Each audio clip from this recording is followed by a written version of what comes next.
Hello and welcome to another episode of Dyad in the Force. We're joined by a very special panel from Star Wars English class. This is a Out of the Shadows special, so we will be talking about the book. We will try to be as suggestive as possible, but we will have a spoiler banner that comes down every time we're going deep into spoilers so you don't get spoiled. But all of that, and we're going to announce the date for the Dyad Trivia Rush tournament, so stick around on Dyad in the Force.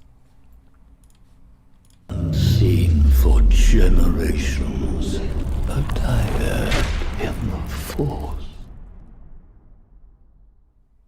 Hello, and welcome back to Dyad, everyone. This is going to be a lot of fun. Speaking of, we're going to be having this talk suggestively, much like Comac's eyebrows, but we will get into that and other things. Again, we will remind you when we were talking spoilers. But to jump off, we have a Star Wars English class in the house. If you do not listen to it already, please do. It'll make you smarter and nerdier. Introduce yourselves and let us know where we can find you and all of your awesome stuff. Let's go to Julia Christine first. Hello, I'm Julia Christine 77 on TikTok, and yes, I'm one half of Star Wars English class. I never know where to look on these things, so I don't know where I'm looking, but I might just look at Fern, my emotional support Fern. We have a podcast, Star Wars English class, which is exactly what it sounds like. We take literary analysis and other English class topics like creative writing and apply it to some of our favorite topics within Star Wars. We have a special episode on world building and like transmedia in terms of like different ways media can be represented in Galaxy's Edge based on Fern and I recently visiting there. We talk a lot about world building and environmental storytelling, so that episode will be out Monday. Julia Christine 77 on TikTok, and then Star Wars English class has a TikTok and a Twitter as well. Nice. And Fern? I'm Fern, Alwaysfern on TikTok. I also never know where to look, and now I have a camera that sits slightly above my laptop, so I'm like, do I look there? Do I look at the screen? I don't know. I am the other half of Star Wars English class, and you can find it exactly in all the places Julia just told me to find it. Yep. Yeah. Awesome. Do you prefer Fern or Fernestra? That's good. I will give a little secret to those listening right now. I do have an alt TikTok account called Fernestra Row, and it's not Star Wars at all. It's like me going to the coffee shop. But one could say I do prefer Fernestra. Fernestra is great. I do have to ask, we've made do you have the right mic selected? Because I know you've been on this show before, and Do I sound bad? It sounds muffled. Yeah, give me a second. Let's say hi to the chat. We have the Podwans podcast, Harith Productions, Cal4. Maybe I really like how you said hello, guest one. Yes, I was unprepared in that regard. Had everyone with default names going in, but everyone should have the correct labels on their boxes now. Car2D2, Kieran Barr, Ace Bronx, Gray Fade, Brooke, hello Brooke, Dob, and Star Wars Scholar. How's it going, Fern? Can you hear me a little better now? Absolutely. Yeah. Okay, yeah, it was my USB camera, which I wasn't even aware had a mic, so I'm sure the quality was very poor. All good now. You sound great. Before we begin, of course, we do have something to announce, of course, with the Dyad Trivia Rush. Julia Christine and Fern are both qualified for this contest. Yeah. We will also be announcing very shortly through our TikTok channels what the prize will be, as well as additional details. So stick around, follow everyone on this panel if you aren't already. But the final Dyad Trivia Rush tournament will be taking place when, Choco? It will be taking place on the 28th of this month. I believe. You look at me weird. Yes. August 28th, 2 p.m. to earlier, because it's not like a normal Dyad show, but it is earlier for our friends over the pond. That's the best we can do. I'm sorry if that's still too late for you guys, but I know at least it's not midnight. So yes, we're trying to help everyone out as much as possible. And hopefully you guys will try your best to win that sweet level up lightsaber. But yeah, that'll do it for that announcement. Is that a Saturday? Yes, it is always a Saturday. Dyad's always on a Saturday, except for when Choco has to go on a date with his wife. Yeah. Look at Julia. Come on. What is that face? What is that face? What is this? It's the face of someone who's definitely not, upset about being single. It's fine. I'm fine. That's what that face is. It's like, who needs a partner? I have a 2-year-old dog who barks a lot. So who's really living the better life is what I'm asking. Hey, I mean, you gotta live your dreams. I mean, I can't knock that. I mean, I am happily single as well. Although, Satil, if you're out there somewhere. Okay, so here's an example of what we're going to do when we're going to go into spoiler talk. If you see this banner, yoink. That's when we're going to spoiler talk, heavy spoiler talk, but we're going to try to keep as much of this discussion as suggestive as possible. So when you guys see that, you can mute the stream, and when it disappears, you can come right back. Of course, you can go read the book and then come right back to the DVR of this, but that's what we'll be doing. So Julia and Fern, you guys went to Galaxy's Edge. I have to know the story of how you guys met and how that went.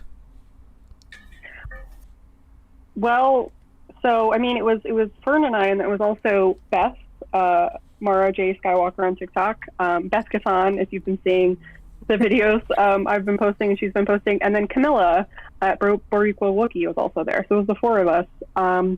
And I don't really remember how the conversation got started. I think we realized that we were all going to be there at this. Well, Camilla, Fern, and I realized we were going to be there at the same time, and then we bullied Beth into joining us. Mm-hmm. I have to say a huge shout out to Camilla, because I don't think the meetup would have happened if she hadn't been so organized and put together and okay, what day are you guys free? Okay, Venmo me, I just bought the tickets.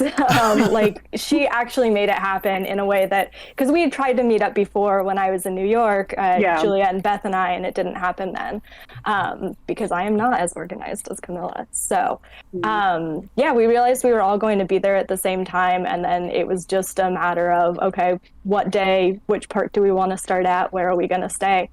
And I would say it was pretty amazing. I don't know about you, Julia, but I was really nervous because we're all, I think, pretty good friends, but it can be weird meeting someone you've only ever talked to on the internet in person for the first time.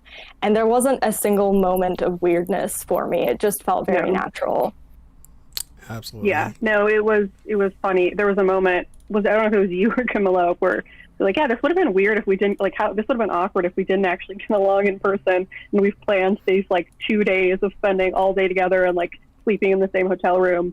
Or if you're Beth not sleeping, Beth, you need to sleep. This is your friend telling you intervention. You need to actually sleep. Yeah, it was incredible. We spent crazy long days, but we also, we had a lot of fun. It was my first visit. All 3 of them had been before, and we also made content. I don't know if clearly, but I don't think that got in the way of us enjoying ourselves. So it felt like a good balance. But yeah, it was wild. It's I had known these people forever, and to be in a car with them or in a hotel room with them or walking around felt very natural. So that should give you all hope if you're planning on meeting up with people. You seem like you are friends. You probably are, and you're probably going to have a pretty good time. I've been afraid that Pep is going to murder me in my sleep, so that's why we haven't gone yet. Exposed. Oh Jesus. Oh no. No, this is a wonderful community. I can't wait till we are all chilling and eating ramen. We're also, at one point, we have to get like a big ass table for Korean barbecue. Ooh, that sounds great. Yeah, that celebration. And yeah, I was seeing all of you guys' videos on TikTok about the experience and super envious. The biggest dyad of them all, we haven't met yet, and we're in the same state, which is funny. Yep. But I mean, we're gonna make inroads towards making that happen. We're gonna try to do like an in-person dyad in the forest one of these days. Which is funny because like I have to say, and I spoke to Choco a bit about this, like just briefly. It's funny. It's so funny, and I love being able to blaze trails here. But it's so funny how every host, well, not every, but most of the host and co-host teams that we're watching and supporting in their podcast now are dyads. Like I feel like I was watching because Choco was participating in a trivia tournament by Char Char J and Kieran, and I was watching their stream, and then Carter was like, "My dyad Harith." I'm like, "Oh my gosh, how many?" This whole like unseen for generations is slowly losing its luster. I think we've rediscovered a concept called friendship, and I think that.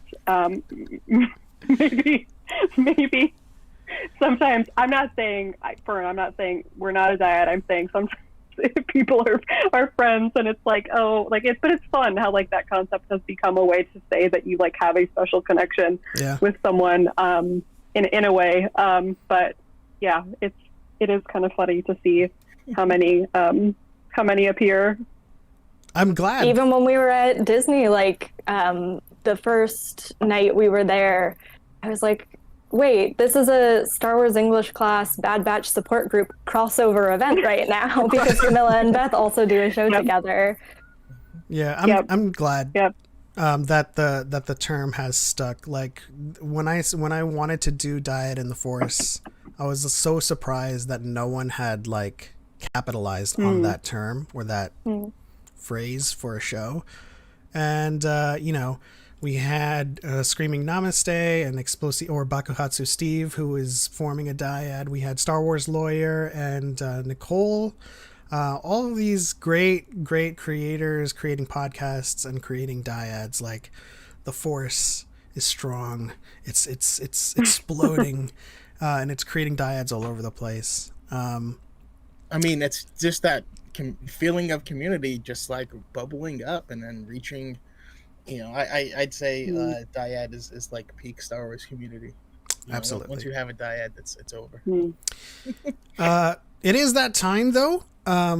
For our weekly shout out of Brooks Far Away Factory on Etsy. I do have art for this now. And if you look at the screen right now, greetings from far away. You can find them at Far Away Factory on Instagram, TikTok at B_Dazzler, and Etsy.com/shop/Far Away Factory. Look at all that great stuff. Got some artsy shoes, got some shirts and jackets and trinkets and earrings. This is where you get. I need to get some. You guys not have any tech earrings? I saw the tech earrings, and I need to get some immediately. You do. If I were that adventurous, I would have earrings as well. You should. That'd be great. You would look so good. Would that work with Cecile? Would she dig it? Yeah. Oh, absolutely. Yeah. She's a woman of taste. Oh, she absolutely is. I'm shocked you don't already have like Demon Slayer earrings. I mean, again, if I were adventurous enough. I could probably pull off the Hanafuda, couldn't I? All right, do you guys watch Demon Slayer?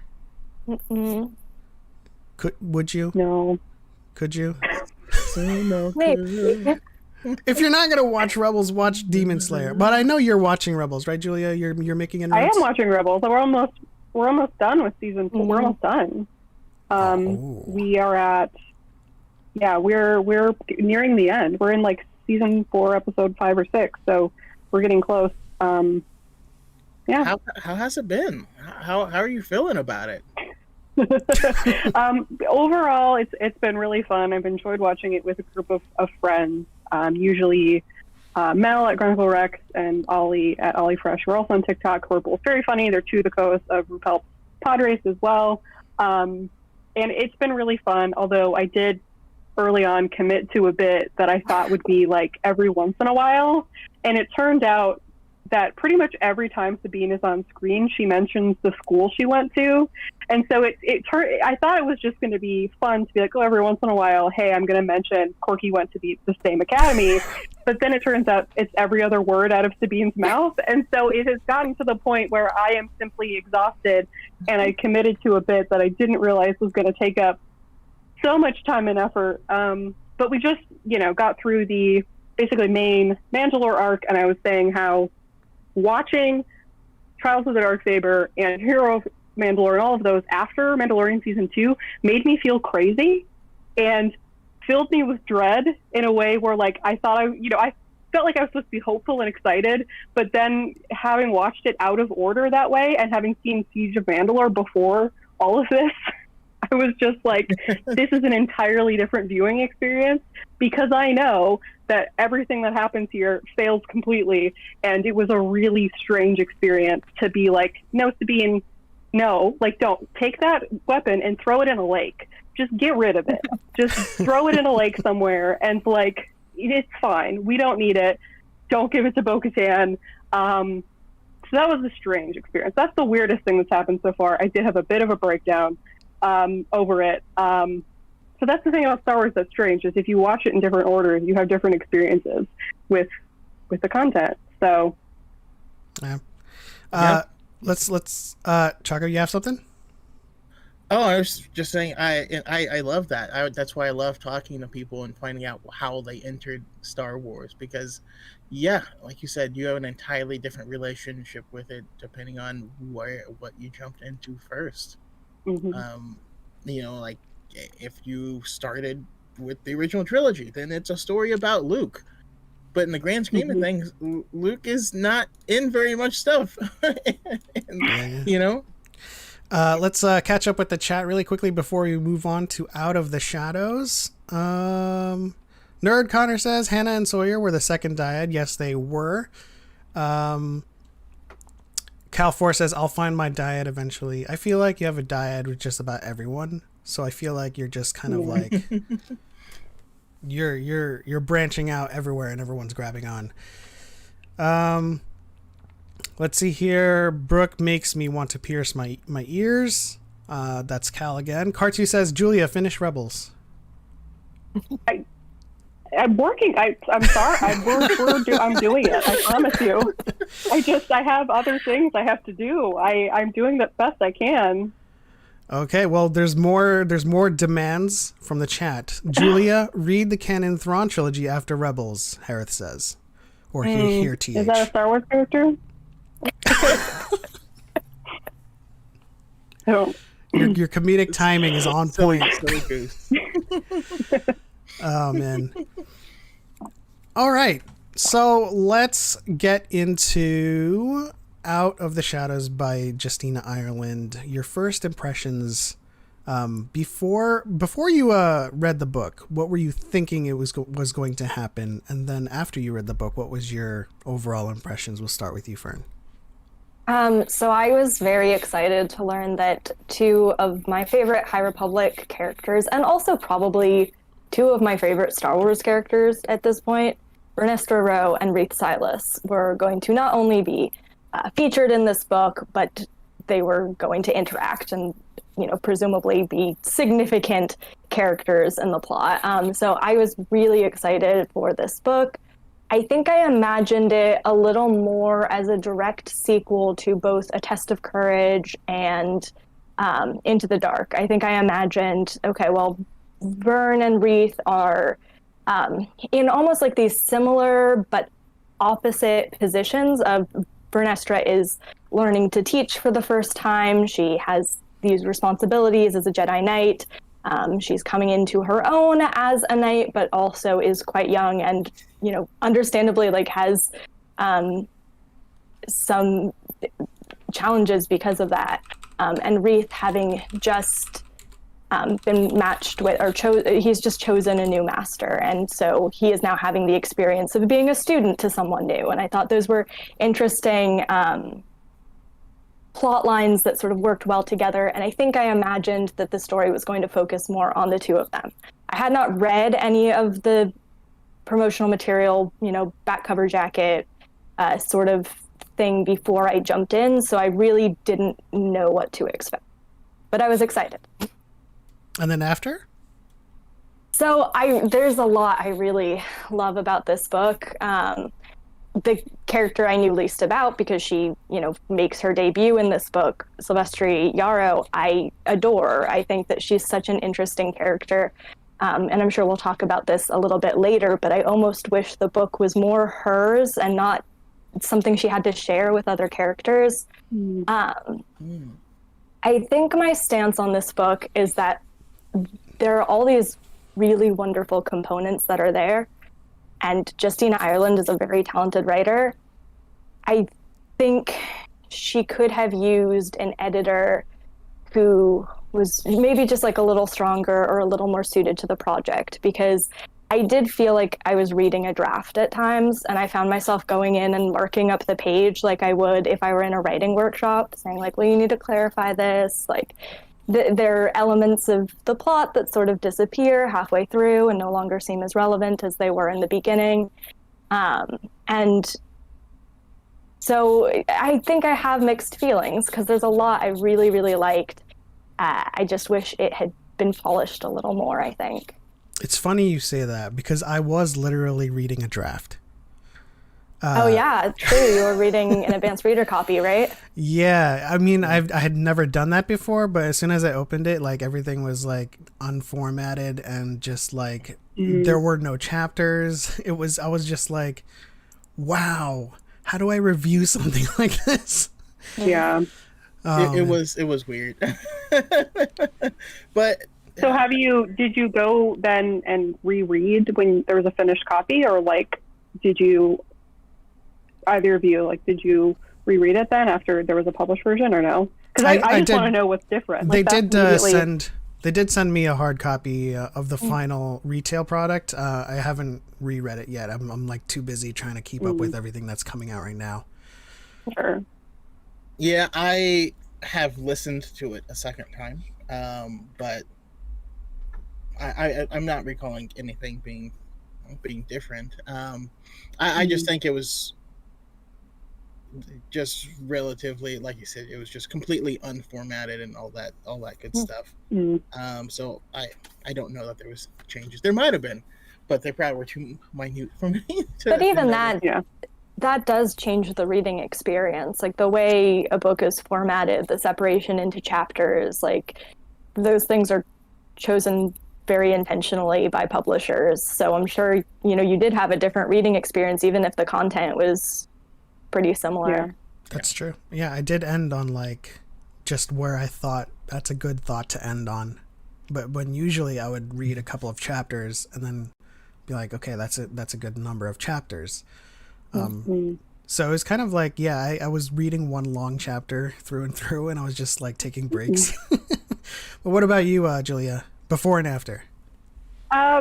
Yeah, so like I said, Fern and I did pregame this podcast by talking about Out of the Shadows ourselves, and sort of had a similar experience. I too kind of expected, especially with Vernestra, feeling like that's one of Justina's characters, in terms of like people who create characters, and there's like they're one of their people.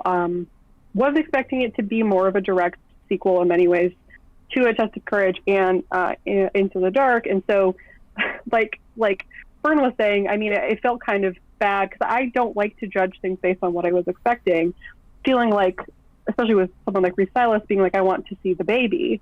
and not, and being like, where is the baby? Show me the baby. But I also think, keeping that in mind, it was a lot more focused on the politics of everything than I was expecting. But I think that makes sense, having a main character who's not a Jedi. This is kind of all over the place, but pretty much Fern and I had very similar experiences in terms of what our expectations were, in terms of how I felt after. Again, Fern and I are very much on the same page in terms of there's like 10 different books in this book, and I like all 10 of them, but there was a lot to sort of keep up with, and feeling like I would have loved to have a more of a focused sort of connection on a smaller cast of characters, but that's also personal taste. So I know many people prefer the kind of broader strokes approach.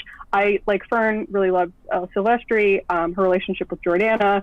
Felt like we were talking about, in terms of queer protagonists, other than Dr. Aphra, that this is maybe the second queer protagonist in Star Wars that we've gotten in terms of like main characters.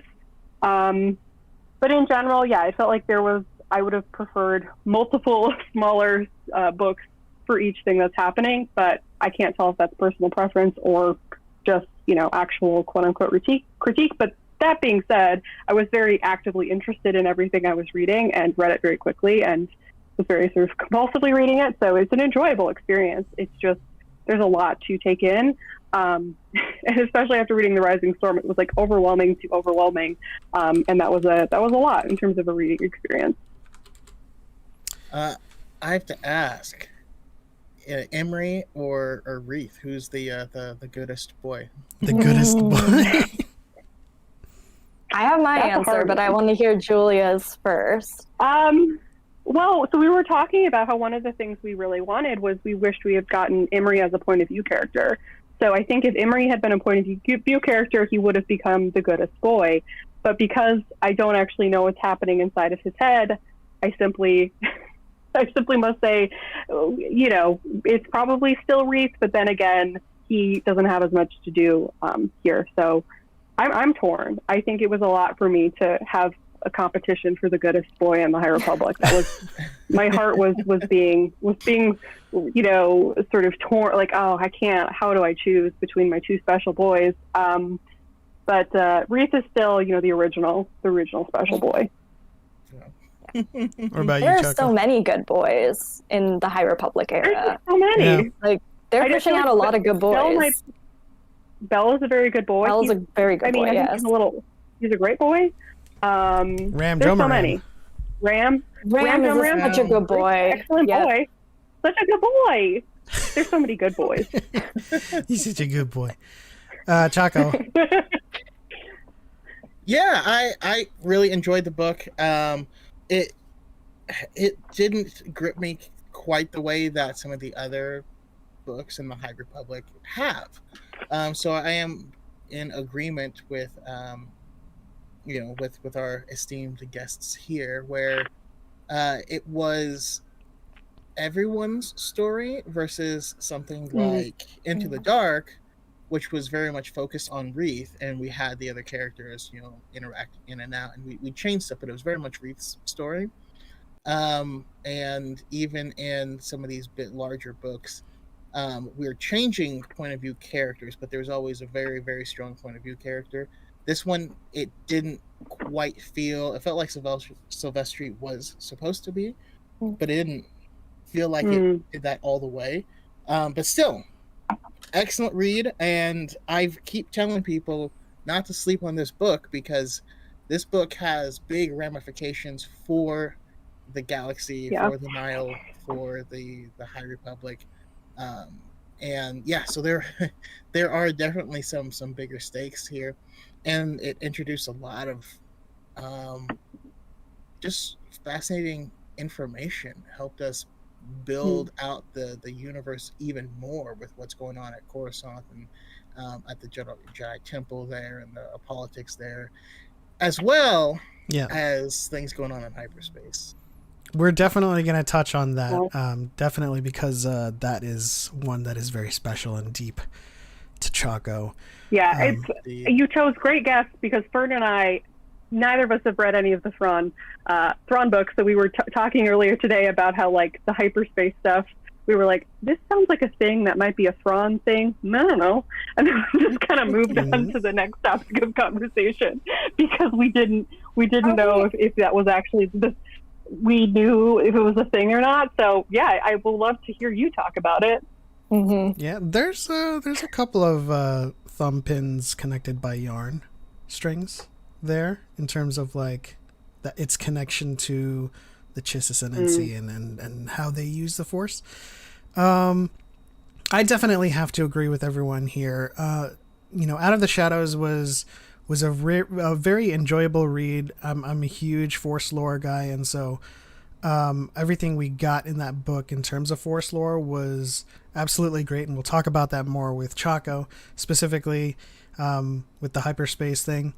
But the pacing around the book, it felt like it was everyone's book, and I was able to grasp everyone that was trying to share a narrative, but it's almost as if like Justina got about 85-90% of the way before switching to another perspective, and like I couldn't really hold on to their development or at least experience it fully. And so in complete agreement, definitely everyone's story was like just on the cusp of being complete before switching off. And so I mentioned it in my review, the pacing with all of the different characters where it was an issue, but I don't think it was a large enough issue where it took me out of the book, and so that's why I still enjoyed the book. Yeah. Let's talk about finally what is the single most impactful thing that you took away from the book. And this is where I am going to spoiler zone on the stream. Julia, you can go first on this one. Okay, I have a joke answer and I have a real answer. Joke answer: Comac V2's appreciative eyebrow raise at Xylan Graf's deep fee jumpsuit. It lodged in my brain. I have not forgotten that. I read it 2 weeks ago on my way to Disneyland and just boom, stuck in the noggin. It's so characterized Comac in terms of like, yes, aesthetically, I like this. And it's just a little moment, and it's great. And you get a little characterization for him, and you get description of an outfit, and what could I possibly want more than that? Serious answer. I think the thing that really stuck out to me the most was Imri and Vernestra, and the idea of mentorship and teaching, and how do you do well? Oh, and Stellan too. Like, how do you do well by your Padawan? How do you prepare them for, a galaxy that is changing so rapidly? What do you do when you have a Padawan that's special, right? You have like almost Obi-Wan and Anakin, where like, this is clearly someone who has a special power or a special connection to the Force that I don't understand. How do I be the best master for them? And so that sort of emotional learning as a teacher, not surprising, like that relationship, Stellan to Vernestra, Vernestra to Imri, in terms of like, that was the most impactful thing for me. In terms of, plot, I'm sure other people want to talk about that. There's a lot of bombshells. I still want my Western Graf and Santeca Western expansion, like that's the book I want, where it's just them on the frontier, like There Will Be Blood style, amassing their trillions of credits, but it's a Western. That's kind of what I'm looking for. So those are kind of my thoughts in terms of what grabbed me the most. I also can't sit normally in a chair, and this is my mom's house, and I don't know this chair, and I'm just moving around, and I'm so sorry. Is it giving you a Mandasore? I just saw Jungle Cruise. I'm trying out all of these puns. Oh no. I have not seen it yet, so I have no idea what it's talking about. But I love that Western idea of like what is this Santeca doing on our graph? Oh my gosh, yes. Literally, this town ain't big enough for the two of us. That's the story of their families expanding across the galaxy. and I simply think I need to see more of it. I texted Julia a few of my annotations in my book, but one of them was just the word yeehaw. There's a lot of Is there a lot of yeehawery? There's a lot of yeehaw energy in this book. Not in the latter half as much, but in the first half, like a surprising amount of yeehaw energy.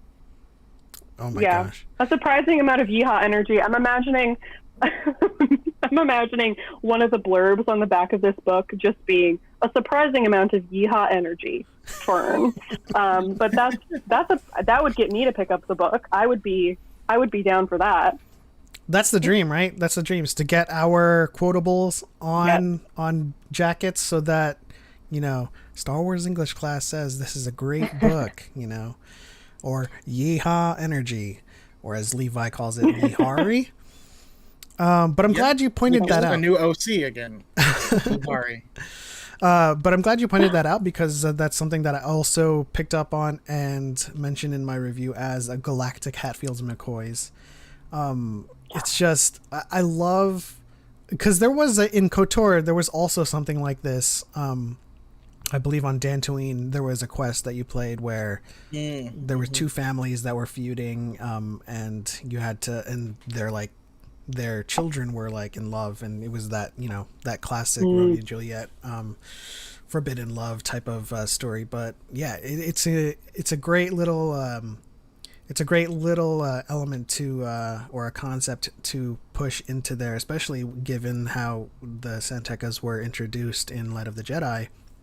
And so now, like, there isn't a monopoly. There is like this kind of feud or rivalry between the two families. And I would love to explore that even more in like another book about just hyperspace. I mean, canonically, the hyperspace wars is canon, but the details behind it isn't. And so I would be interested to know if the hyperspace wars had anything to do with the Santekas and what's the second family again? What was the second family? The Graphs. The Graphs. Yeah, I'm interested to see if the hyperspace wars had anything to do with the what is it called again? what do they do? Hyperspace wars? No. What do they do again? It's like I'm having a blank. Prospecting. Yes. Thank you very much. Prospecting. Yeah. What are you doing here in my claim? I think Let's go. That's exactly. That's exactly what I want. I'm thinking of. There's a Van Graff in Fallout New Vegas. I think maybe that's part of the reason why it like pinged my brain, is because I was like, yeah, like this name to me is like Western sci-fi name. Sorry, I had to look that up quickly because I knew it was pinging something in my brain. But I just can't shut up. So please, Fern, shut me up. Yes. No, keep going. Oh, but we have. I'm curious though, because yes, while having them as kind of cowboy-like would be cool, but if we did a West Side Story version, and I could see the Santekas as being sharks, and the Graphs as being jets, and I want to see some sing-offs and dance battles. That's all I'm saying. Starring Julianne Fern. No. Musically, that's a bad idea. You don't want me singing and or dancing. You don't want that. Fern, your takeaways. So my most impactful moments. So also like Julia, and I think a lot of this comes from the fact that we are both teachers and also people who were students for a very long time. I loved the Stellan Vernestra Imri stuff. When I say that there are, as Julia was saying earlier, there are like 10 books in this book, and I want them to each be their own book so that we can explore it further, I need a Stellan Vernestra Imri book very, very badly, because I think Star Wars is about teaching. I've said it on this podcast many, many times, and I think that this is such an interesting dynamic we have between someone who has just become a teacher and is trying to both recontextualize the relationship she has with her former mentor and also be the best teacher she can be for her new student. Such an interesting dynamic. However, to change my answer slightly from Julia's, and I have to bring this up, Syl and Jordana's relationship was amazing. And I am not a person who typically likes romance subplots. Like, for me, they don't usually add much to the narrative. I think that that's probably because a lot of times the relationships I see portrayed in the media I consume, they don't look like my relationships, by which I mean they're usually straight. And I was just eating up Syl and Jordana's interactions and their relationships and their pining and their yearning, and the fact that you know, they knew each other a month before Syl asked Jordana to run away with her. Like, if that's not the lesbian experience, I don't know what is. But it was great. It was like, it was so fun and romantic, and there are these like big stakes, but they're still just focused on each other. And normally that would never do it for me, but it absolutely did it for me here. Absolutely. And I'm gonna cut in and go first before you, Choco, because I know what you're going to say is your takeaway. I might be wrong, but we'll see. I have to agree with Vernestra and Imri was a big takeaway for me, simply because I love following Padawans. I love people who are just still learning, because it's a new lens in Star Wars. You know, when we go from the originals to the prequels, there's only so little or so many parts that we see of people learning. There's several scenes where we see the master imparting words of wisdom, but we never get the perspective of the learner, who is like having these questions in their minds about all different things that we've had questions for the longest time, about darkness. How do you deal with emotions, and how do you grieve, and how do you keep the darkness in check? How do you acknowledge the darkness, but not let it control you, and all of those things. And one of the big things that I took away from a lot of criticisms about A Test of Courage was a lot of people thought that Vernestra was too young to be a knight. And this is not lost on the authors. This is not lost on the storytellers. She is too young. And she is coming to grips with that herself. She's having so much doubt. She doesn't know how to teach Imri. She doesn't know what's the right path for him, because she had just gone through a path herself. But as she slowly learns throughout this book, it's just not going to work for Imri. And I love Imri because he reminds me of a young Xavier, dealing with all of these voices and dealing with all these emotions in his head, and he's trying to block it out. Yeah, and like, we don't have a lot of empaths in Star Wars, and those two in particular really, really shout out to me, or screamed out to me. And Vernestra, I'll never call her Vern. Vernestra is probably number 2 behind Orla Jareni in terms of my favorite characters from High Republic, and this is why I want a Wayseeker book with Orla Jareni taking Vernestra with her on a pilgrimage, so that she can learn how to best be her own master and prepare her to be her own master by connecting with the Force in a different way than she is used to, because she's still young. So most of her experiences with the Force is dogmatic and very tied to, structure and organization. And I think being with Orla is going to set her on the right path to be a master. And that's my shtick on Vernestra and Orla. Brandon. Yeah. You go to Jedi grad school. I love it. So work study program. Oh man, I mean, you guys talking about their relationship, but between Emery and Vern. Well, okay. One thing I do have to say, complaining that Vern is too young and not understanding that that's the point is like watching the movie Rudy and being like, Rudy's too small to play playing football. I don't like it. You're like, that's the plot. Without that, there's no movie. It's I don't know. It's super. It just makes it's me fickle. chuckle. But But I actually I really enjoy that because we get um to see someone like her who is a prodigy and has so much expertise on paper, but not the life experience to go with it. And we get to go on that journey and watch her gather that life experience, watch her see these people use her as a pawn in their political game and not understand, like, I don't understand why I'm here. You know, I thought that was really interesting. And then also, it's interesting to find out we have another ace character in Star Wars. So I thought that was interesting as well. Emery is uh, Loki's a lot similar to a character in a book that I'm writing. So, Oh, that's true. Yeah.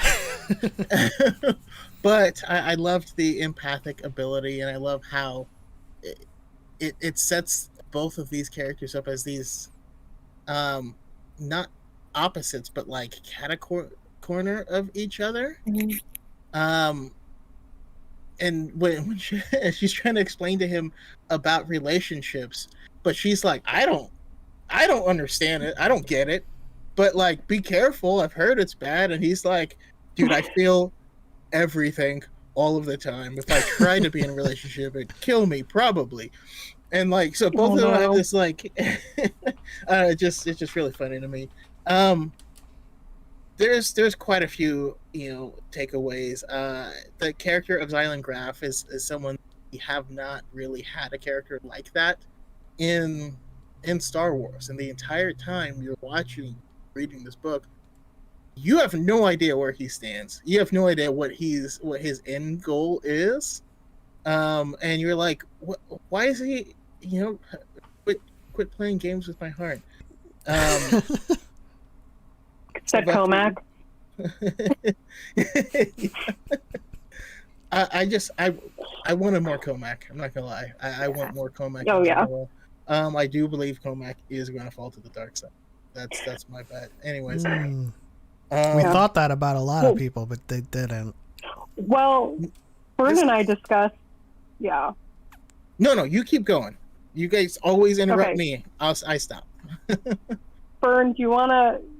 Well, that's the last thing we talked about before we hung up on our call was the focus of grief and mourning that Reef and Comac had, and how we really missed that. And obviously it's not their story, so it makes sense why we're not focused on that. But it's kind of like they both just forgot that they were upset about people they loved dying, which was really frustrating. But I've already burned. Do you have anything to add? Yeah, I'll say my controversial thing right now, which is that I don't think Reith and Comac should have been in this book. I think they took up space that could have gone to Bernestra and Emery, or could have gone to Syl and everything she's going through. And I think neither Reith nor Comac is really developed in the same way that the other characters are. I think partially because they're not Justina Ireland's characters, and there's really only so much she can do with them. If Claudia Gray has plans for these two characters, you know, there is some limitations there. But it did, and again, like, trying not to let expectations cloud our critique, but there are some very clear narrative threads that are set up at the end of Into the Dark. This fear that, like, Comac is going to fall to the dark side is justified because that's kind of the trajectory we're pointed in at the end of Into the Dark. And there is a lot that Reith and Comac are dealing with at that time, and now it's been a year and we haven't seen them during that time. And like Julia said, it kind of feels like they've just forgotten about the fact that they were mourning and grieving, and that these challenges were something that they had to deal with. And I don't think that's because they've actually forgotten. I think it's because this is Byrne's story, and this is Syl's story, and this is Nan's story even. And Reith and Comac are kind of just taking up space. And I was saying earlier that, like I said, I felt like I was workshopping a draft when I read this book. And I know that in the workshops I was in college and grad school, the first piece of advice we would have given for this book is you either need to cut Wreath and Comac or you need to do more with them, because right now they're not earning their keep. So that's my controversial take, and yes, yes to everything. I mean, saying that is, I feel, the way I feel is that they wanted to develop Nan. Yeah. Yeah. And then they're like, okay, well, we're bringing Nan in, so we should bring in Wreath. Mm-hmm. And if we bring in Wreath, we need to bring in Comac. And I felt like it was one of those situations. But I loved, Nan's character in this book. And also we get a lot of good stuff from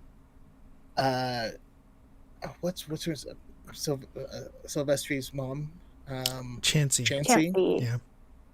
It was an interesting character, and like finding out I don't know if any of you have had the experience of finding out stuff about your parents later that you're like, oh, that's what was happening on that day, like when I was little, and I remember like that was happening behind the scenes.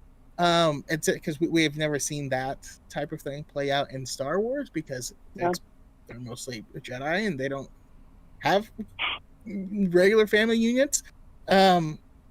But one of my biggest takeaways too was hyperspace. I love hyperspace.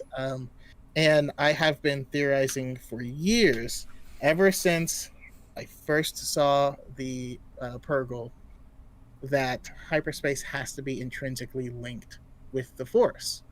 And then as we keep finding out more information, and the legend that the first, the Just Ascendancy has people that navigate the Force. They don't have navicomputers like the other part of the galaxy. They have Skywalkers who use the Force to navigate through hyperspace. And it's not just a precognition thing. It's there's something there. And then this book just kept layering that on when you find out that you find out stuff about Mari and Samteka, and like the way that portion was wrapped up, and you find out the legends that the first hyperspace travelers were Jedi that did it using the Force, and seeing Loth wolves walk through hyperspace, but you'll get there, Julia. No, I've seen that episode. Alert. I've seen that episode. Oh, okay, good. Okay. I've seen that episode. I just loved it. Let me interrupt you really quickly. We have a new squadron member, Mabe. Welcome to, well, it's supposed to say welcome to Squadron 7, but it says welcome to Squadron Pilot. Yeah, so now It's you the get pilot to program for the squadron. Yes, it is. You get to choose your own starship. Any of them will do. I will put them onto the membership card, and we'll get to that card at the end of this episode. But welcome to the squad, and thank you so much for your patronage.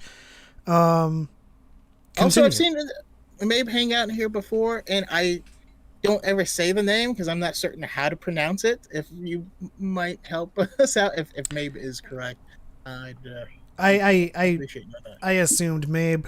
It could be maybe. Could be Mabe. I don't know. Yeah. Or maybe. Or no, I'm just saying. I'm just doing like a Family Feud thing now, where I'm just saying the same word differently. But I did really appreciate finding out more, because the thing I've been wanting more in Star Wars, I need more factions. We need more factions of groups, so it's not just Jedi versus Sith and then Republic versus, and this brought in the super wealthy elite. It brought in political factions. It brought in, we got more separation for the Nile. And also, Markion is only in it for a short period of time, but he's still a monster. He definitely is. This is what I love about the High Republic, though. it's making the galaxy feel so much larger. Because from the movies, we have the Skywalkers, the Jedi Order, the Empire, the Rebels, the Resistance, the Trade Federation, and that's it. That sounds like 4 countries at most of like groups, you know. And then in this one, you really kind of it's starting to feel like that, where the galaxy is so huge that you can go to any corner of it with these books and find something new and find out like a new political climate, a new government, a new rich family, another trade. Because prospecting, I thought was awesome when they kind of introduced that in Light of the Jedi. And if there's any more trades that we don't know about in this galaxy, this is what I love. And I also wanted to point out, like, even though, like, I agree with Fern in terms of, like, Wreath's kind of shoehorn into this story, I did appreciate the Nan, Wreath, Vernestra love triangle, where Vernestra's vertice is pointed outward. And he's like I just hope someone clues Wreath in. That poor boy. He's like, oh, should I choose Nan? Should I choose Vernestra? And Vernestra's like, huh? What's going on? I don't know. Well, and that is another thing that like was introduced in the first time. And this is what I mean when I say I wish this book maybe had spent a little more time in like the editing process, or I don't know what the process was. I checked, there are no acknowledgements, so I don't know. But that seemed like a plot line that sort of disappeared by the end. We get one point of view scene from Wreath at the end of the book. He sees Nan. There's a paragraph where he's like, oh my God, Nan's here. And then she runs out of the room, and we don't get any follow-up from that, which I think makes sense because this era is far from over, and we're going to see these characters again. And I think they were just setting up the fact that Wreath still thinks about Nan and is still intrigued by her. But I think I was expecting, and again, here we are with expectations, but a little more payoff on that front at the end. It sounds like I'm being really negative. I need to clarify. I really, really enjoyed this book. Like, there was a lot I loved about it, but I can't help but notice these little things that I... Yeah. Why do you hate Star Wars? Fern, our benchmark for toxicity is really, really low. You cannot sound negative when you're just being critical, okay? And this is the thing when we're dealing with actual toxicity, when we're like accused of being shills, when we're being critical, and you're like, oh man, you just love everything, don't you? It's like, no, I can be critical. I mean, why do you need to be outwardly hateful and passionately negative to not be a shill? Yeah. Like, why can't you just love certain parts, hate certain parts, or not hate? I mean, I don't want to use that word like casually, but well, even if you do hate it, I mean, we're talking about this book that just came out. So even if let's say I hated it, which I didn't, and I'm doing a review, and I would say I hate it. Now, in 3 years, I'm not going to start my conversations with, hey, you know that book? I hate it. Oh, okay. You know what I mean? Like, so that's the other part too. Definitely be critical, and when applicable. It's just not always applicable. But we all know that if you were to you did your review, and if you were to hate something in your review, you would probably go critically into exactly why, instead of saying it's trash and then moving on with your day, even though they never move on with their day. They're still in that spot. They're still staring at the poop in the field. Well, and I love being able to, like, talking to Fern, talking to you guys. This is the type of stuff I want to be able to do, and I think it's really unfortunate that and sometimes I think, I don't know about you, do self-censor in terms of, like, I'm not going to make that criticism publicly because I don't want to attract people who are going to be like, yeah, that character sucks. And you're like, no, I had a specific critique about X, Y, or Z, and so we just don't. And I think we can't have toxic positivity, right? Like, I think we want to be supportive of the new stuff coming out because it's really good. And like the High Republic, for example, getting hate for existing when it's some of the best Star Wars we've had. But that doesn't mean we don't talk about, like, hey, from a storytelling perspective, from a craft perspective, for our English teachers, this is like what we do in a classroom, right? Where we talk about the text and like what characterization, plot, themes, like all of that. Like it's an academic discussion. How you feel about it sometimes is or is not involved. Like I think that's something I hope that the community continues to develop, and we're actually able to talk about The Last Jedi in a way that is interesting and insightful and productive, because right now I'm never probably going to publicly talk about it on TikTok because I don't want to get into the weeds. And so that's kind of how I feel. I think critique is so crucial, and it's been such a huge disservice to the community that it has gone completely to the wayside. So yeah, Fern, I don't think you hate Star Wars. If you did, it would be weird that you had spent all this time and energy talking about it. That I have on my body, like that would be a little weird. I mean, Choco and I are severely in the weeds. We're like, you can't see us, but our hands are like, come on, help. we're like Pokemon in the tall grass. Like you can't see us, but we're there. Yeah. Yeah, so like as Julia said, we have to really instill this kind of lost art of critique. And a lot of people think that just hating something unabashedly is holding Lucasfilm accountable, because the thing that you're going to hear the most from people who are trying to be rational, I guess, is they're saying if we keep on accepting garbage, they're going to keep on putting out garbage. And I'm just like, well, I don't think it's garbage. And I know my friend doesn't think it's garbage. So that's already two people that your statement doesn't apply to.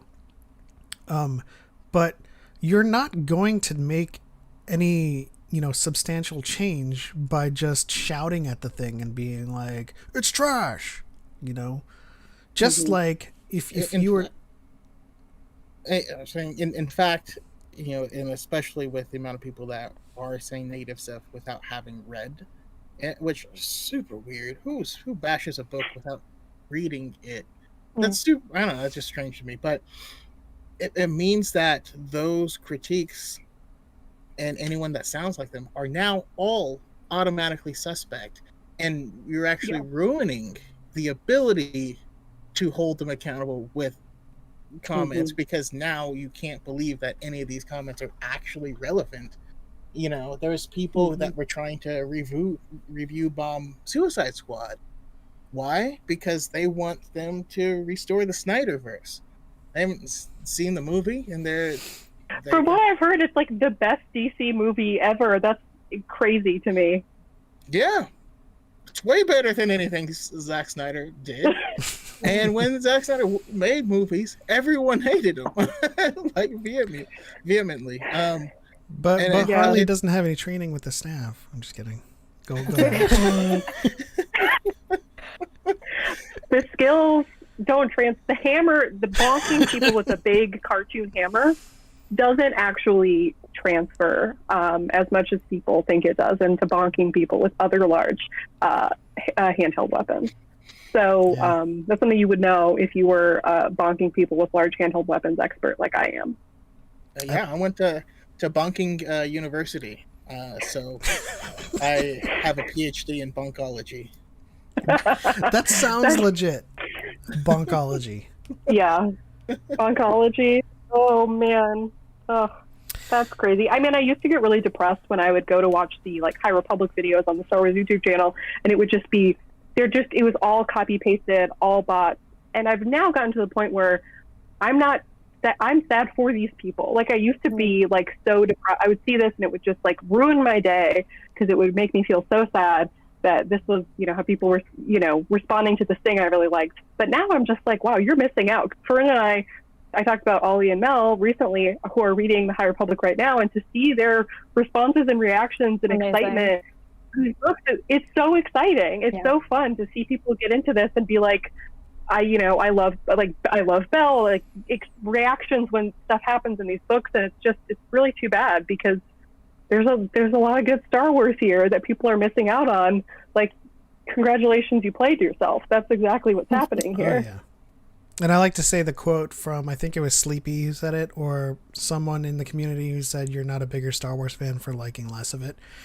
And we have Kyle Four in the chat saying, "I hail from Bonk Sing Se."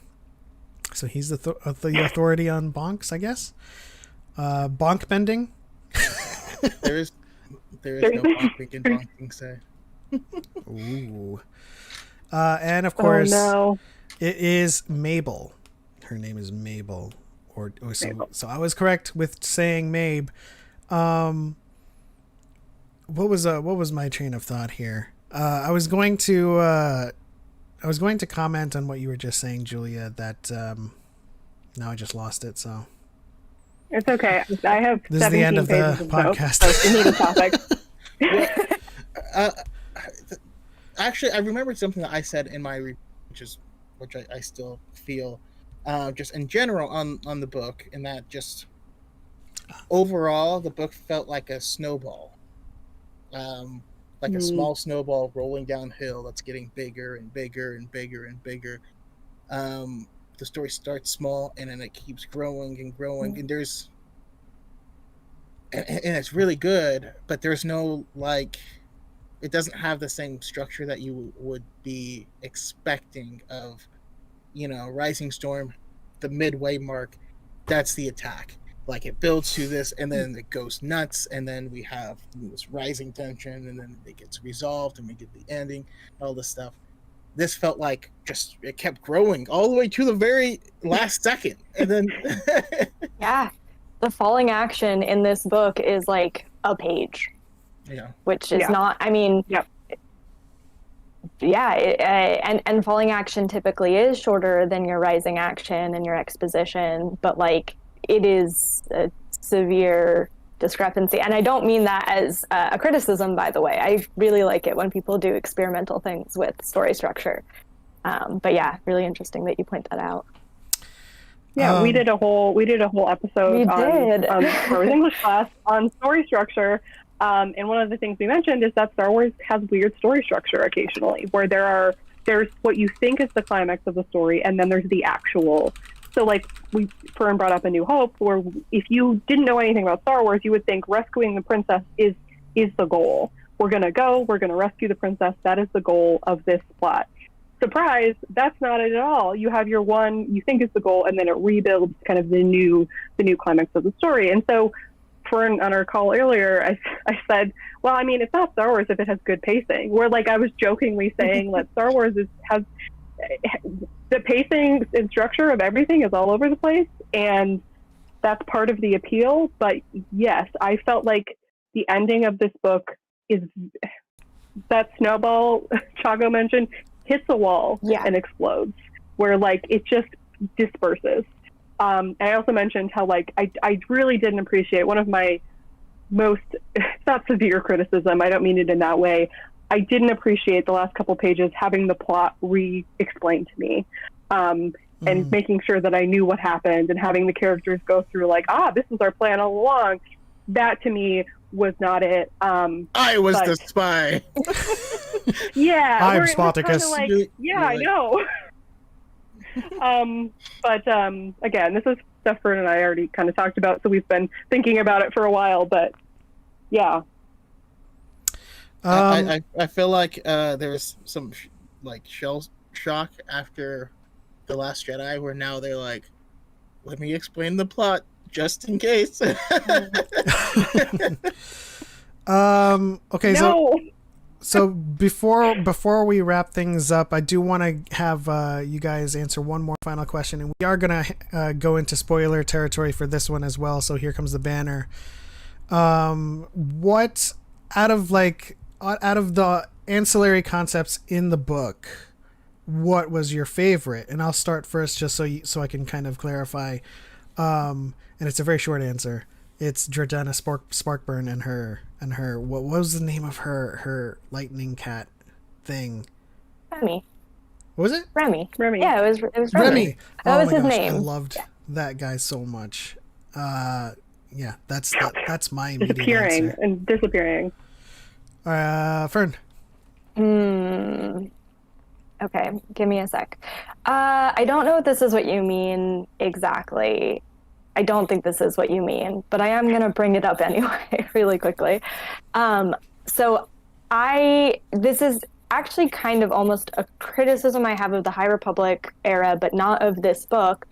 The Nile, I feel, is something different in each book. Like, they are presented to us differently in each book.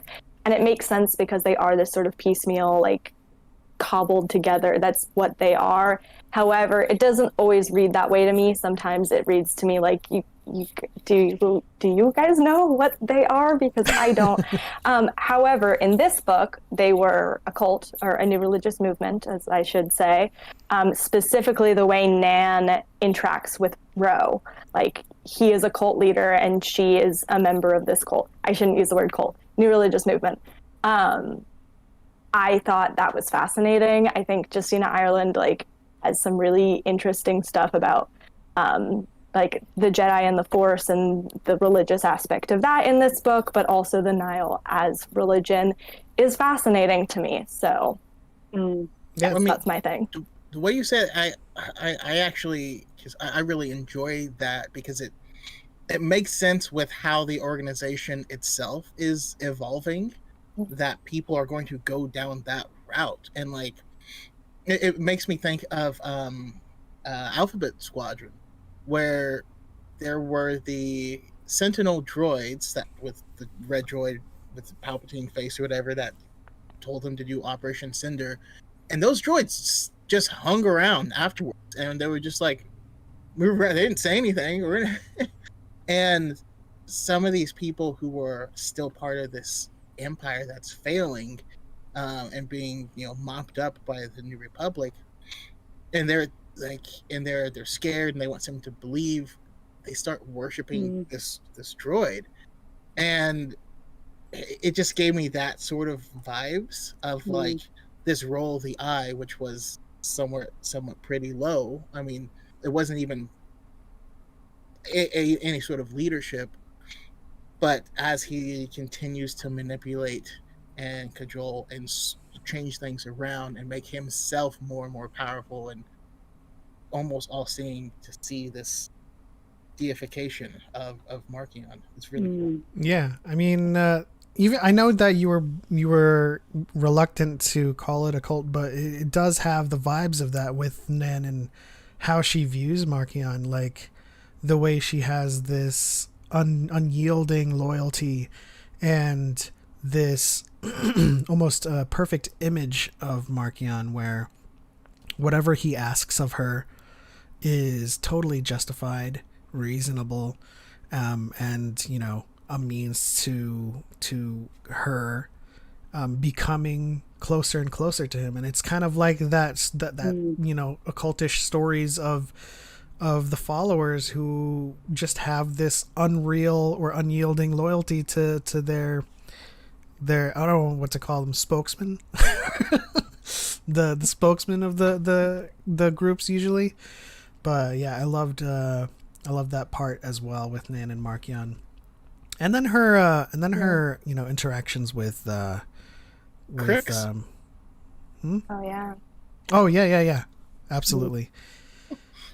Julia, ancillary concepts in the book. So again, you Fern said something very smart. I'm obsessed with Zylan Graf's outfits, specifically because Justina goes out of her way to describe them being as much a part of his identity as the Jedi's robes. And I thought that was really cool to, I don't remember which character is having that thought, but the idea that the perspective of what you wear and how you present yourself, the way that the Jedi have chosen, these robes to be representative of their, not materialistic, they're a religious order, they're what does this sort of clothing represent? Whereas this flamboyant purple leather jumpsuit is as much a part of his identity as it is the Jedi robes, and that was a cool way to tie in the same way that E.K. Johnston describes the way that the outfits function in her Padme books, in which they are defense mechanisms and cultural objects and representative of status and all this cool stuff. We got a little bit of like, clothing is more than clothing, and that's, I think, why I like seeing it described so much, is it tells you about the people that are wearing it and what their lives are like and what they value. And he wears crazy stuff to all of these situations where you're like, wow, is that really what you're wearing? But like, this is the type of person he is. And characterization through fashion is something I'm really into. If you want my serious answer to ancillary concepts, space Succession, like the HBO series Succession, the idea of like the families vying for power, that's my go-to. It's the prospecting, dueling families, but also Xylan Graf's purple leather jumpsuit with a deep sea. Oh yeah. Speaking of Xylan Graf, do you guys call him Xylan or Zillan? Xylan, personally. Xylan. Yeah, I've been saying Xylan, but Okay. Speaking of Xylan Graf, I too also want a huge, fluffy pet that always positions itself to be sat on. I think that's extremely charming. yeah. Yeah. Choco, did you go? If Suki was larger, that's what she would do for absolute certainty. If she were larger, I would definitely not walk into the room and mistake her for a couch. That's true. It'd be like, that's a giant sheep or whatever. No, I would have to say the relationship between Silvestri and Betty. No, I kid with that one. Also, I don't know if the gun is pronounced Betty or Beatty, but I like to say Betty because I think it sounds cooler. Say hello to Betty. Say hello to Beatty. No, it's just diving into these Jedi and their emotions specifically, because all of them have them and they all mean different things and they all are dealt with different ways. We see Avar Chris mad for the first time, and we see Imri has a crush on her because who wouldn't,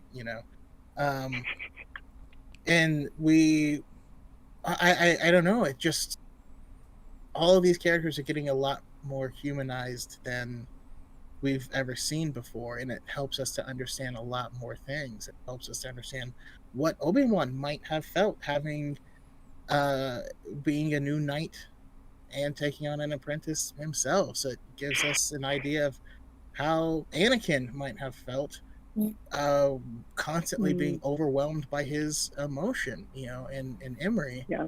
It gives us an idea, what it would be like to everything is just being delved into in new and interesting ways so deeply here that it's just it's just fascinating, and I love it. Absolutely. The book really does kind of, if it does something very successfully, and it's to paint the galaxy in a larger picture, tip the scales and increase the stakes from like 1 T-bone to like 20. But yes, we are running out of time. I'm going to take off this spoiler banner. Do you guys have any final thoughts you'd like to say about the book? Maybe tell people why they should read it. Maybe like what parts do you recommend about it and stuff like that. And then of course we can say where we can find your content and then your podcast, of course, but I'll let you guys handle that. So we'll start with Julia this time. So it's a very readable book. I read it super quickly. It's really fun. Like I said, I think we've explained some of the critiques we have, but if you like political conflicts, if you like I said, space succession, like super rich families and like the political red tape that they get sort of involved with and all of that type of intrigue, There's not a lot in Star Wars that has that, and this book has that. So I do recommend it absolutely for that at the very least. And for Xylan's outfits, if you absolutely need a second reason. That's what I've got. Fern? Yeah, so I mean this book is the next step into the galaxy for this era. You learn more about hyperspace, you learn more about the political forces at work in this world. You learn more about the Republic and about the Jedi and their relationship in a way that I think is providing some really necessary context for what we've seen in, for example, the prequel trilogy. But also, if you are interested in what I saw to be really wonderful queer representation, I'm sure there are critiques that can be made of it. I'm sure people will be making those critiques in the coming weeks because nothing is perfect. However, this is like by far the best queer representation I have seen in Star Wars. And to be fair, I have not read the Dr. Aphra stuff. But queer characters who feel real and are allowed to be in love, like really in love, you get that here. So if you'd like to see that, or if you would like to sort of be introduced to that because it's not something you have seen in the past, I recommend this book. That's actually a great point because I recently attended the Blue Willow book. I think it was like a webinar with Justina Ireland, and she actually did confirm that Vernestra, for all intents and purposes, is asexual. She's not interested in any of that stuff. So, like, that's a first too in Star Wars where it's just not in their thought process, and that's why I love to say like the love triangle was Vernestra's vertice is facing outward. She's just not aware of it and like the possibility of it. Yeah, so Justina Ireland confirmed on Twitter that she is both asexual and aromantic, and I think that's great. I am excited to have a Jedi who is not going to accidentally fall in love. Yes. I'm so excited. It's what I've been waiting for. Also, it makes sense for her, being knighted younger now because there's no distractions. She's just on the grind, every day. This is why Obi-Wan was 25. He just struggling. He just was like, I had a little bit of a detour where I almost became the Duke Consort of Mandalore. Sorry about that. I am back on track. I will now be a Jedi, I guess. I am 25 years old. We don't need to talk about it. Reed's little moment where he wondered what it would be like to kiss someone was like, oh, Reed, oh baby, oh no, you're interested in a spy for a new religious movement. This is not going to work out well for you. I am sorry. And Vernestra doesn't have to worry about any of that. It must be a huge relief to be a Jedi and be like, nope, I can actually, focus on literally anything else. Which is not to say that, you don't find, complicated attachments in other ways, and that people, Aries people, don't have, very intense emotional connections to people, because, of course, they do. But just not the type that might accidentally result in a baby. I would also like to point out it's technically the second canonically ace character. We also have Vi Marati. Oh, and Leox Ghazi. And Leox. Yeah. That's true. Wow. My bad. Mabe says to rate it from 1 to 10. So before we move on to Choco, Fern and Julia, what's your 1 to 10 for Out of the Shadows? 6. I was just gonna say that, Fern. I don't grade papers with numbers. I grade them with letter grades. So I would give it a B. Very nice, very nice. I find it difficult for a lot of people who say that 6 is a bad thing. Growing up growing up with the advent of video games where everything was rated from 1 to 100, and we had games that were 65 and 75, and people were like, oh, okay, so well, it's still worth it. Whereas today, if it doesn't get a 90 on Metacritic or something, it's like considered a bad game. Yeah. And I'm just like, no. Like, yeah, it has some issues, and this is of course all down to interpretation, but like, I don't want people to think that 6, because I do give it a 6 as well, a 6 out of 10 in terms of 1 to 10, and then we'll get Choco's in a bit, but I don't want people to think that 6 out of 10 is anywhere near a bad book. There's a lot of issues with it. There's a lot of things that we take, that we are critical about, and I'll always say this, nothing is ever going to be perfect. So it's really difficult for me to give anything a 10. Except Lost Stars.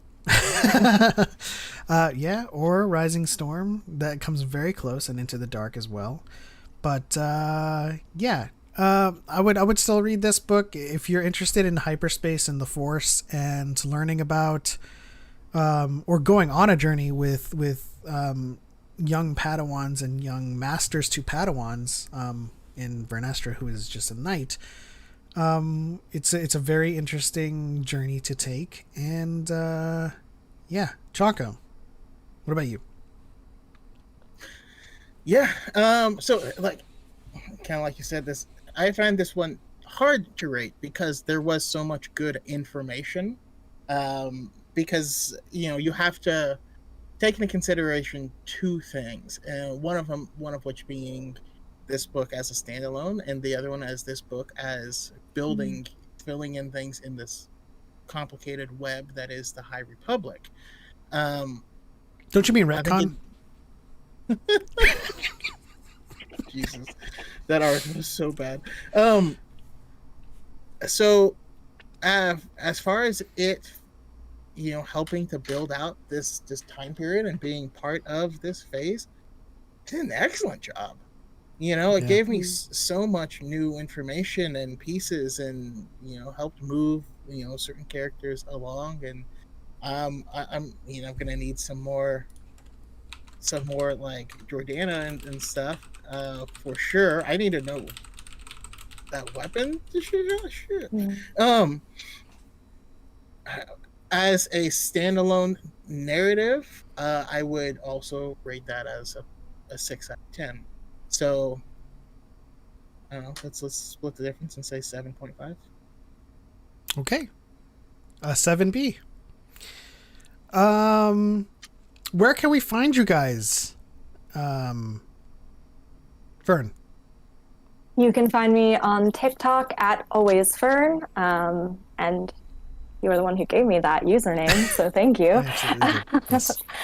I take pride in it. Yes, thank you. It's really good. I love it a lot. And also at Vernestra Row. Now you guys know about my alt account. And I do this little podcast with Julia called Swinglish Class. You can find us wherever your pods are cast. I prefer Spotify myself, and you can find us at Swinglish Class on TikTok and on Twitter. And that name, Alwaysfern, came from Star Wars English Class in an episode where Fern said, and I, as always, I am always Fern. And I was like, she is always Fern.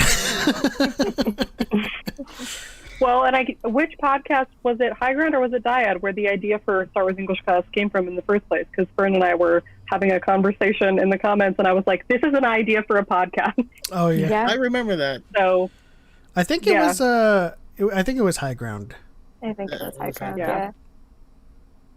But so it's all comes from the same source, essentially. Where can people find you, Julia? Can't find me. Just kidding. Weren't you always everywhere? Wasn't that the thing? That's part of the thing is I am everywhere, but you can't find me because I am like the weeping angels from Doctor Who, where if you try to it's only when you're not perceiving me that I move, and so it's I'm very sneaky in that way. But I'm at Julia Christine 77 on TikTok because someone has Julia Christine without numbers and refuses to give that up. And Fern already plugged all of the podcast pluggables, but like I said, Galaxy's Edge discussion. We did a live and we talked about Galaxy's Edge. That will be being edited and uploaded as an episode on Monday. And then after that, we'll be going back to our regularly scheduled programming. I think I'm going to do next episode, real episode, I'm in charge. I think I'm going to do Revenge Tragedy and talk a little bit about Maul as a revenging antagonist and how he fits in that archetype. So look forward to that at some point. Absolutely.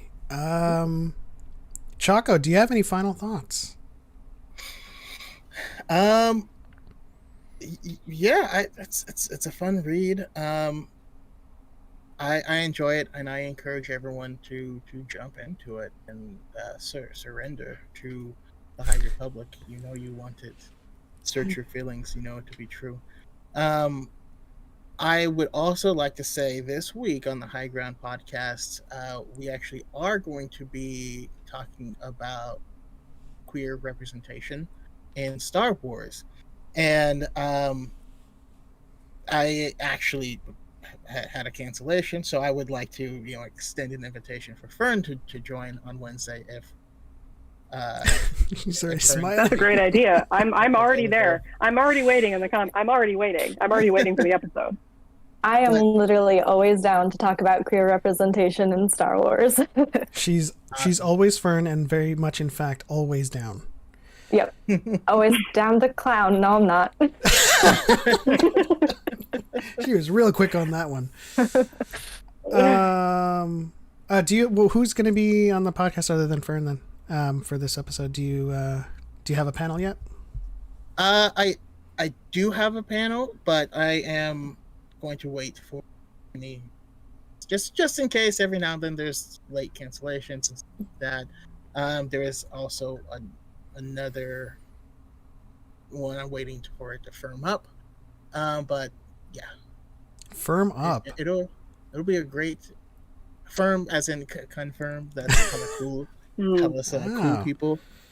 Gotcha. In the Black community, we say no. Cal Forrest says Julia is John Cena. You can't see her. I guess so. I guess that makes sense. Okay, so it looks like we're running out of time. I do believe Choco is participating in round 2 or round 3 of this trivia. 2. Yes. And that's over on the Podwans podcast? Yes, on the Podwans podcast. I believe I will be doing round 2 tonight. It may get pushed to another day, but it hasn't been extremely clear to me. But do you know what time? Round two is going to be going on, and you can watch Harith Productions go up against Lagan, and yeah, it should be interesting. The questions were tough, man. Yeah. The questions were. It's always best to be the proctor of the quizzes. Although, so I did win my previous round, and in the last round, the person who I had the other person go first, and they didn't make enough points to catch me, so I didn't have to do another round. But I asked them what the questions would have been, and I did get those, so I felt good about that. So I feel okay. I feel okay about round 2. Yes, I'll be sending you Dyad energy. There was a lot of questions there that I was like, but you weren't getting it. There was some electronical interference. So yeah, let's wrap it up here. I want to give a huge shout out to Squadron 7, without which this podcast would not be possible to continue. Here we go. We have St. Pat in the X-Wing, R2-D2 in the TIE Fighter. I think R2-D2 actually wanted to change to a VCX 100. I have that as 1000. I have to change that. Super Star Destroyer Fleet is Grandmaster Bale, Harith Productions, DePaul, Nerd Connor in the U-Wing, Levi in the Interceptor, Masa in the Y-Wing, X-Core Gamer Skills in the A-Wing, and I guess I'll update it here. Cal 4 and R2-D2 in the VCX 100. Brian with the bread, Brian with the beard, Brian with the beard bread, Brian with the bread beard. I Man, I'm always so surprised I do that without a hitch. In Boba Fett Starship. And then we have Darth Choco rounding it out, and Arya L in the Jedi Vector. We have Johnsky, Julia Christine, Gray, and Star Wars Lawyer as reserve pilots. Julia, do you want to pick a starship live or? No. See, I, as a Star Wars fan, I don't really want to be a Jedi, and I don't want to fly a ship. So I kind of am, an outsider here. Also, having now flown the Falcon at Galaxy's Edge, I can confirm you don't want me flying anything.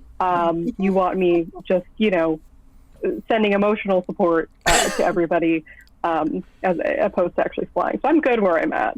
I'll put you at the Navicomputer console then. Perfect. That sounds great. I would love to be there. Got it. And then we have Star Wars Scholar in the TIE Defender and Podwan's podcast in the Jedi Starfighter Phase 2. Can we put her at Mandalore Academy? we can, although that's not a starship. That's going to be in the squadron. We could just make up a ship called the Mandalorian. Julia is still looking for Corky. Where is he? Corky's starship. Corky, where is he? Someone please tell me. Does Corky have a starship? No. Do you think Satine ever let that boy fly anything? Be honest. No. No. Well, we don't know where he is nowadays. This is true.